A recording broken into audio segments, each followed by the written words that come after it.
kan? Lagi pula ini kasus tidak sulit membuktikannya, apalagi kita udah lihat CCTV segala macam surat.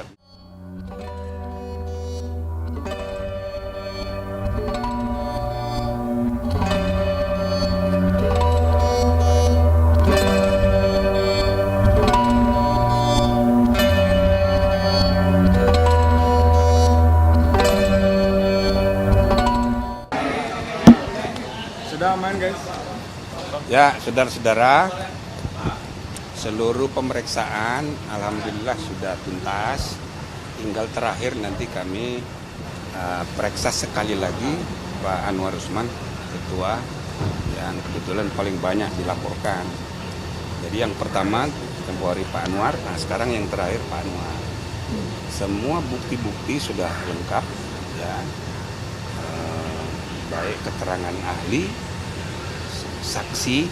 Sebenarnya kalau ahli itu para pelapor ini ahli semua, ya kan? Lagi pula ini kasus tidak sulit membuktikannya, apalagi kita udah lihat CCTV segala macam surat menyurat.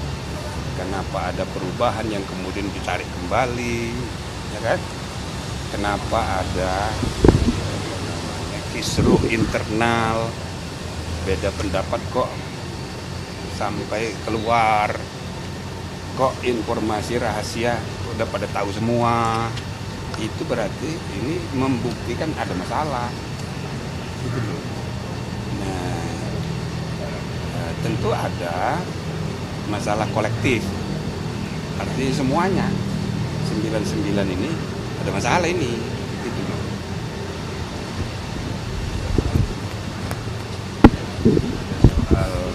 Budaya kerja. Saya kan selalu bilang hakim ini 9 orang, masing-masing itu tiang sendiri-sendiri, tiang keadilan konstitusional sendiri-sendiri. Maka dia harus independen. Nggak boleh saling pengaruh mempengaruhi antar hakim kecuali dengan akal sehat. Nah, gitu loh.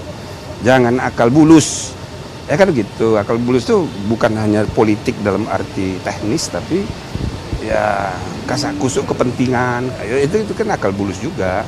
Jadi independensi para hakim yang bersembilan ini tentu kan bisa kita nilai satu persatu. Nah cuma yang paling banyak masalah yaitu yang paling banyak dilaporkan gitu. Tapi yang lain-lain tuh ada sumbangannya masing-masing terhadap kisruh ini. Nah nanti tolong dilihat di putusan yang akan kami baca, termasuk jawaban terhadap tuntutan supaya putusan MK ini ya ada pengaruhnya terhadap putusan MK sehingga berpengaruh kepada pendaftaran capres, kan begitu.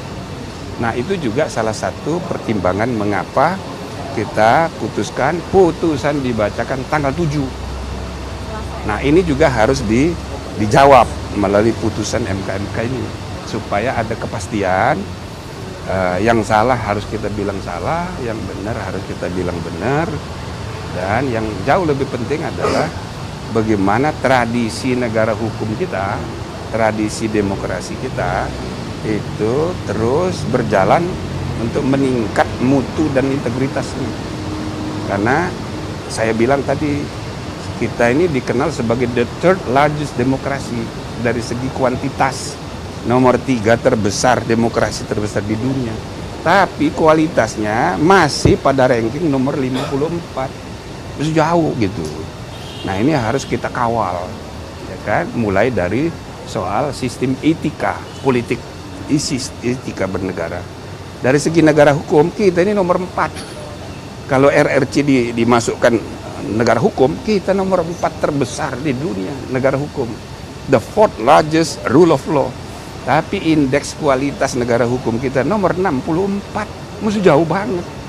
Jadi para sarjana hukum, para lembaga-lembaga penegak hukum, lembaga pembuat hukum harus menyadari bagaimana kita memperbaiki kualitas dan integritas negara hukum kita.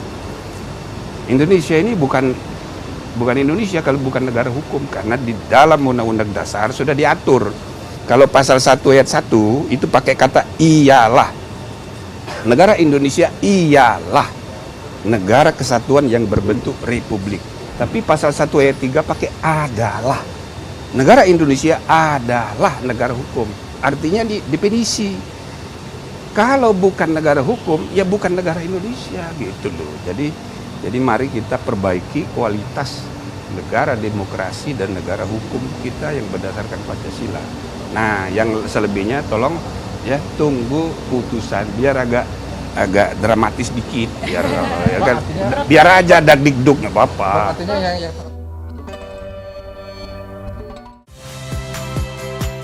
Saya Niluh Puspa. Saksikan program-program Kompas TV melalui siaran digital, pay TV, dan media streaming lainnya. Kompas TV, independen, terpercaya.